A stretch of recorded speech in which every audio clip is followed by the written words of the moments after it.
Now, how does this matter to you? Now, let me be direct with you. Whether you are a nurse, a pharmacist, an administrator, or CEO, your role in healthcare is becoming more data driven every single day.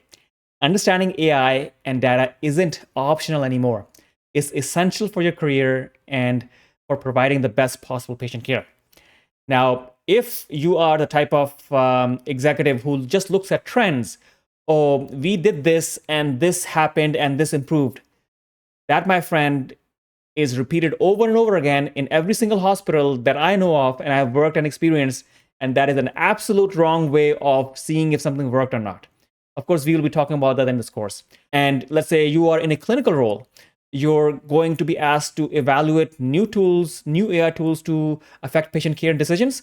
You might be asked whether an AI powered early warning system makes sense for your hospital or your unit, or whether a new diagnostic AI tool should be integrated into your workflow. You will be asked this question.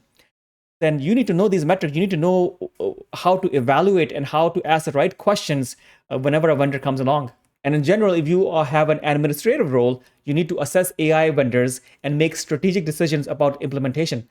You will be responsible for ensuring that AI tools actually improve outcomes and don't create new risks or inefficiencies into your own system. If you are in a leadership role, you are making strategic decisions about AI adoption, governance, and further investment for your health network.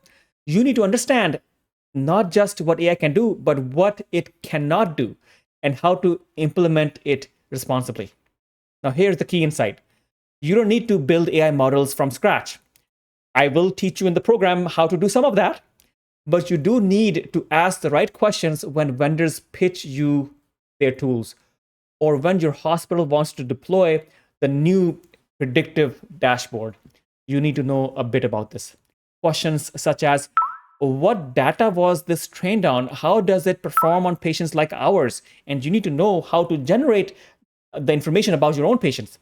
And for example, what happens when the system goes wrong? How will this change our workflow? What are the privacy and security implications? Now, this series is designed to make sure you are on the inside of the conversations. You are the human in the loop, and not that you are just reacting to decisions that others are making. The healthcare professionals who understand AI will be the ones shaping how it is used in healthcare in your own practices.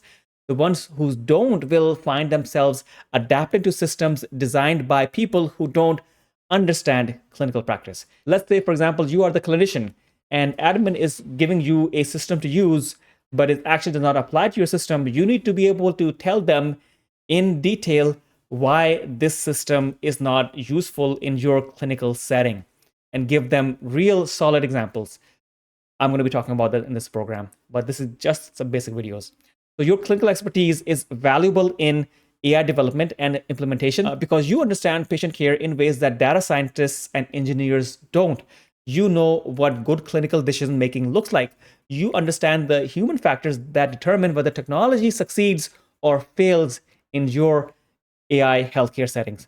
The future of AI depends on collaboration between technologists and clinicians. By understanding these fundamentals, you are positioning yourself to be an effective partner in that collaboration.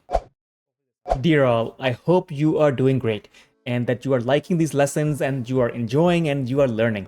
And I did want to suggest something as an option for you.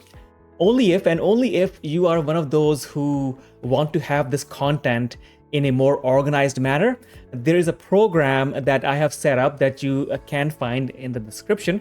It absolutely is not necessary. However, it is only for those who do thrive in an organized approach, and there just might be a few more goodies there as well. Anyways, I wanted to share this, and now back to the video. Just to recap why this matters in your career, you could be a nurse, pharmacist, admin, CEO. Your role is becoming more data-driven. It could be clinical roles, it could be administrative roles, it could be leadership roles. And the key takeaway is you don't need to build models from scratch, but you do need to ask the right questions when vendors pitch you the tools.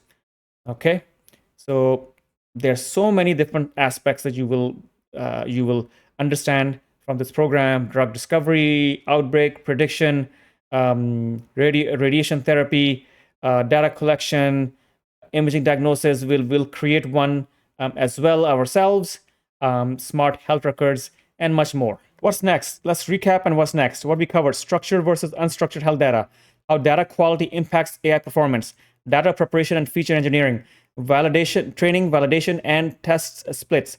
Now, data governance and regulatory requirements. What's coming up next?